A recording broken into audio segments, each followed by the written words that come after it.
Hey you guys, welcome back to Love Multiplies. I am Alex and I'm very excited to have Ashley here with us, and I want her to tell us a little bit about what she has brought to this world. Yes. First of all, thank you for allowing me to show up and have a voice on your videos. Always. I love it.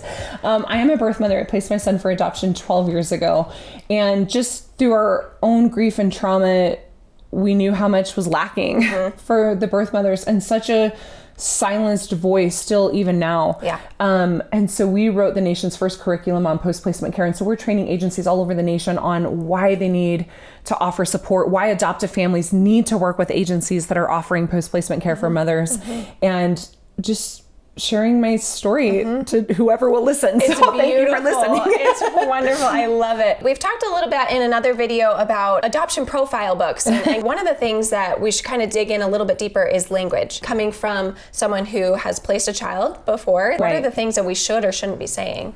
So we talked a lot about in the profile books that they're going to connect visually first. They're going to look at your pictures. And then the next thing they're going to do is look for an emotional connection. Right. And so they're going to read your hello letter. Okay. There's a couple of things. I just wanted to give you some tips on language. Yeah. It really does matter.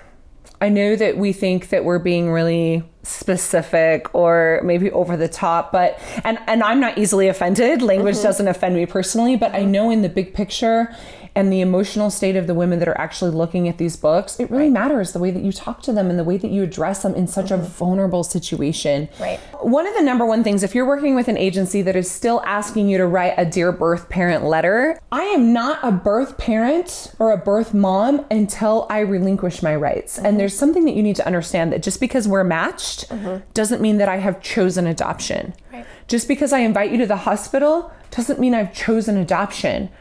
Until I relinquish my rights, I have not chosen adoption. I am considering adoption. And so, just use the word hello. Don't even put a title to it. That way you're acknowledging maybe there's a birth father in the picture. True. Okay, maybe there's a biological father. That's not always the case. But when you say dear birth mother, you're automatically eliminating a biological father role. There could be a biological grandmother that's sitting with her daughter reading these books. And so just keep it generic. If you do want to use a specific title, biological is always a very easy word to use. That is very honest about who they are without an underlying coercion of sorts. Your entire profile book is about you, and you have one chance to make it about her or the person reading it. And this is a chance for you to meet them where they are at. And I know one of the biggest mistakes that I see is that they want to just spew all over the families. And I love you I know that you want to love them so big and so well. But when you use language like, she's so brave and you're so selfless and thank you for making this amazing decision, I promise you, she does not feel brave and she does not feel awesome. She's trying to pick a stranger to raise her own child. Okay, so there is going to be a time and a place for you to shower her with all the love and respect and all of this. This is not it. This is a time for you to say, I see you. And I want to acknowledge that you are educating yourself on your options. And that already speaks volumes about how much you love your child. Every time you talk, you give me goosebumps. Continue. Talk about that you have the right to make your decision. Thank you for educating yourself on your options. Okay. Nothing concrete. She has not chosen anything. It's okay to talk about your excitement to grow your family through adoption. We want to know that you're excited to be parents. But this isn't a time for you to share all of your loss and heartbreak and infertility grief and all of those things. There's always a time and place for these conversations. Your number one priority is to say, we know that this isn't what people plan, but we're here and we're excited to grow our family. If you consider adoption, if you choose adoption, if you choose to move forward with us, then this is what we can commit to. Do you think like a brief little story, like background story, just more of explaining how you got to adoption, but not necessarily your sob story? That's right. If you want to share, and especially if you have other kids, like it's not, don't hide it. Right. Like it's very appropriate to have a small paragraph in that hello letter that talks about your excitement to grow your family through adoption, how maybe you were led there. I just want to caution you too about, how can I say this? This is going to be very sensitive, and I promise I don't mean to offend you. She has a loving heart, so let's give her. I know that your intentions are good, and I absolutely know the calling to adoption and why we're called to that. But I have to tell you, plan A for us was an adoption. You know, I didn't become pregnant to fulfill the dream of motherhood for someone else. And so I want you to caution you on using that kind of language about being called to be this amazing mother, because I'm in the throes of feeling like I can't parent my own child, and it's really hurtful. And I know, and please, if you've done a book before, you don't know what you don't know. Yeah, and it's so okay. It's okay. We're learning. That's what this channel is here for. We're learning, and we're learning. So now we from can do it different better the next time. Yes. But just, what would you say if it was a sister or a friend or a niece? You'd sit down and just have a conversation with her. We're real people. We're making an impossible decision. Just talk to us. Just see us.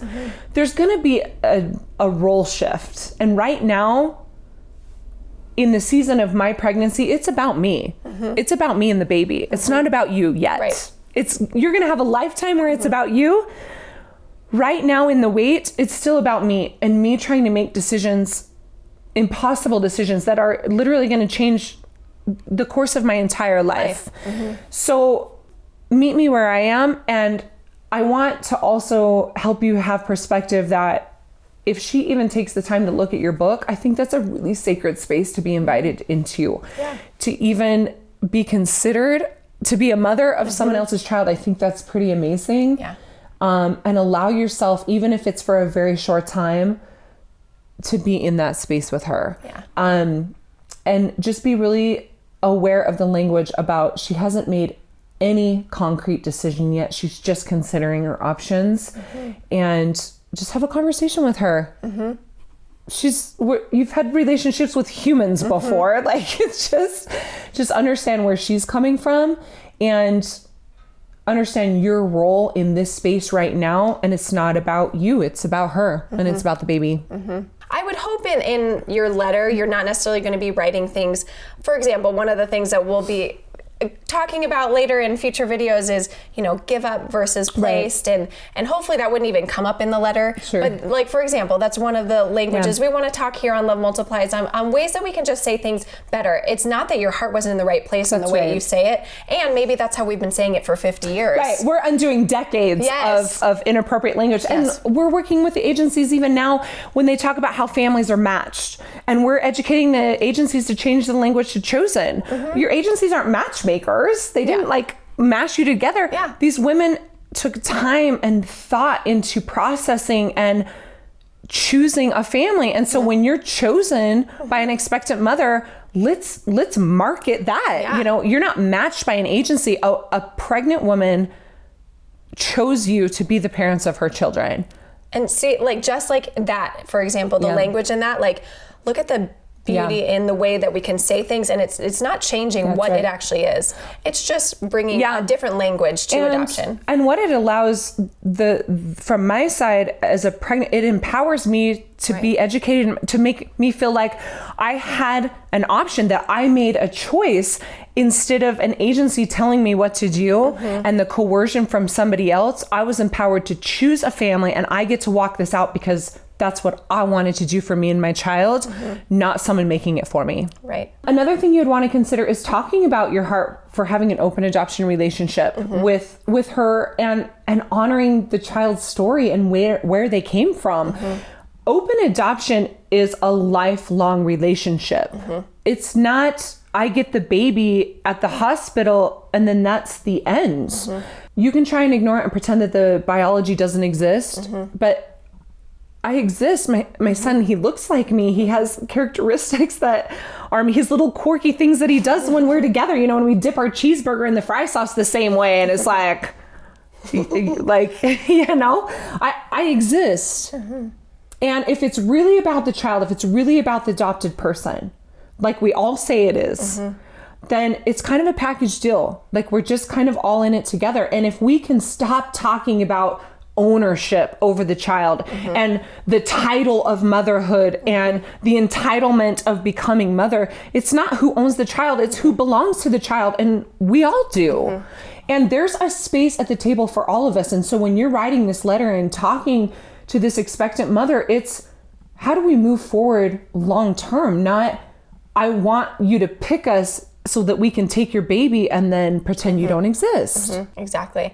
And I know it's different in different seasons. Maybe a birth mom's going to want connection a little bit more during different seasons, but just in the sense of a profile book and when you're communicating in the language you're using, be honest with what you're going to be kind of moving forward with. If you're setting that tone at the beginning that your heart is for open adoption and for an open adoption relationship that's healthy for everybody, and you're setting that tone at the beginning, then there's space for you guys to grow into that. It's never going to be consistent. It's always going to be crazy. But if your heart is open to that at the beginning, you're going to be able to figure that out as you move forward. But I think it's important for you to be really honest about what your expectations are and what you want. And it's okay to not make concrete promises in your book. This is not the time and place to make those open adoption agreements. Yes. This is a time for you to say, we can figure this out, but know that our heart is open. And stay away from things like, your kid's going to go to Harvard. Well, he might go to Murray's House of Learning. You don't know what, just stay away from those concrete things, but say our heart is open to developing whatever this needs to look like. Yeah. I love it. Don't overthink it. You guys, I know this is terrible. I was going to say, I know that I would go back and rewrite it 10 times because you feel like you're not going to say it perfectly. And that's why I'm hoping this video will really help and encourage you. Yes, there are certain languages you should or shouldn't say. But I really, we're so emotionally charged when we're reading these books that really, if your heart's in the right place and you're being honest and authentic, you guys, that's going to come across. No one's perfect. Some language bothers some people and some doesn't. Just write from the heart and be honest, but understand that the letter that you're writing, someone's actually going to read that.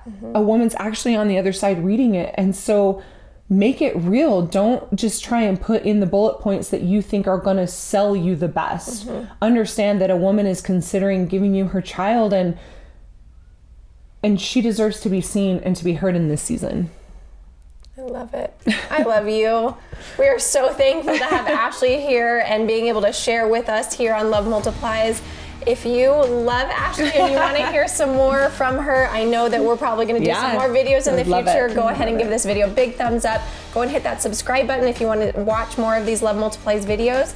And you guys, we'll see you guys in our next video. Thanks, guys. Go let your love multiply. Bye.